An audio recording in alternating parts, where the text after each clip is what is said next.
It's not too often we see established tech companies like Sony jumping into the automotive market. A few years ago at CES 2020, we saw the Sony Vision S, a Sony concept car for the idea of what they would want electric cars to be like in the future. This year, Sony and Honda have teamed up to bring their prototype of their new electric vehicle called Afeela. I got to speak with Larry Harrison, a product marketing representative from Sony, who was able to talk with me about the importance of the Afeela. What this is about is taking what we're doing with vehicles and changing the way we look at it. Up until now, it's been sort of a one-way relationship, right? I get in a car, I have my key, accelerator, and I go. Now it's the opportunity for the vehicle to respond and create that unique connectivity with you. And it's delivered, I would say, in a very unique type of way.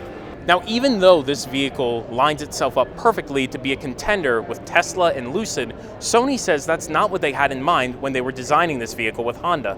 Sony Honda Mobility didn't go into this joint venture with a competitive thought process. It was all about delivering an experience. And I think that that's where we have a unique opportunity. Some of the features of the vehicle that could separate us from the others are how we're handling the HMI. The HMI is an acronym for Human Machine Interface.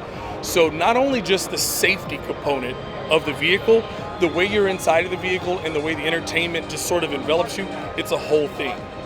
The easiest way to break down the thought process or the design of Afeela is the 3 A's: autonomous, augmentation, and affinity. When we first talk about the first A, it's all about safety.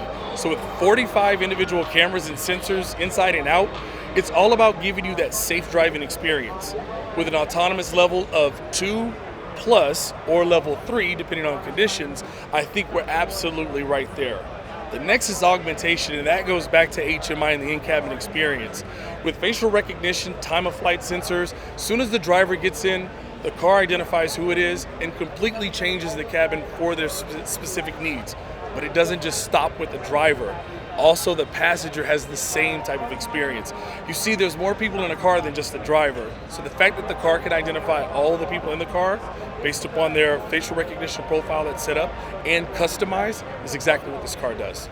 Now, with 45 cameras on this car, including 14 external cameras and a host of external sensors, this car was designed with autonomy in mind. Yes, and that's where level 2+ and level 3 is, absolutely. And then that's just where we're starting. Of course, this is the first model of the Sony Honda Mobility joint venture, and so who knows what the future has in store. Pre-orders are set to begin in mid-2025 with a shipping expectation of spring of 2026. Sony and Honda did not release any pricing information for this vehicle. Now, with respect to price, between now and then there's several things that are going to happen. Obviously, we know battery types and that kind of technology that'll be able to deliver the power source.